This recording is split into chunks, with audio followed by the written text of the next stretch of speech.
بسم اللہ الرحمن الرحیم۔ رسول اللہ صلی اللہ علیہ وآلہ وسلم نے ارشاد فرمایا، جو کام لوگوں کے سامنے کرنے کو ناپسند کرتے ہو وہ تنہائی میں بھی نہ کیا کرو۔ رسول اللہ صلی اللہ علیہ وآلہ وسلم نے ارشاد فرمایا، جسے نرمی عطا کی گئی اسے دنیا و آخرت کی اچھائیوں میں سے حصہ دیا گیا۔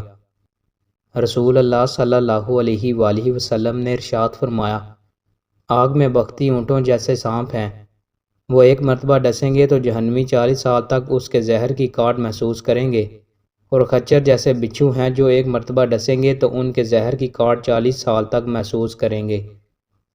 رسول اللہ صلی اللہ علیہ وآلہ وسلم نے ارشاد فرمایا، قرآن کی تلاوت کو خود پر لازم کر لو، کیونکہ یہ تمہارے لیے زمین میں نور اور آسمانوں میں ذخیرہ ہوگی۔ رسول اللہ صلی اللہ علیہ وآلہ وسلم نے ارشاد فرمایا، تم میں سے پہلی امتوں میں محدث جنہیں الہام ہوتا ہوا کرتے تھے، اگر میری امت میں کوئی شخص محدث ہوتا تو وہ عمر ہیں۔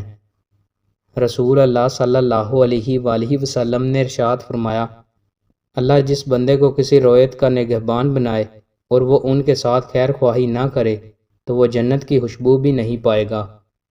رسول اللہ صلی اللہ علیہ وآلہ وسلم نے ارشاد فرمایا، قیامت کے دن 3 قسم کے لوگوں کی طرف اللہ تعالیٰ نظر تک نہ اٹھائے گا، نہ انہیں پاک کرے گا بلکہ ان کے لیے دردناک عذاب ہوگا۔ نمبر 1، وہ جو کسی مسافر کو اپنے پاس موجود اضافی پانی نہ لینے دے۔ نمبر 2، وہ جو حکمران کے ہاتھ پر صرف دنیاوی مفاد کے لیے بیعت کرے۔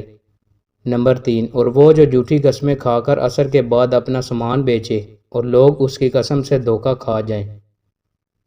دوستوں، مزید اچھی ویڈیوز کے لیے ہمارے چینل کو سبسکرائب لازمی کریں۔ بہت شکریہ۔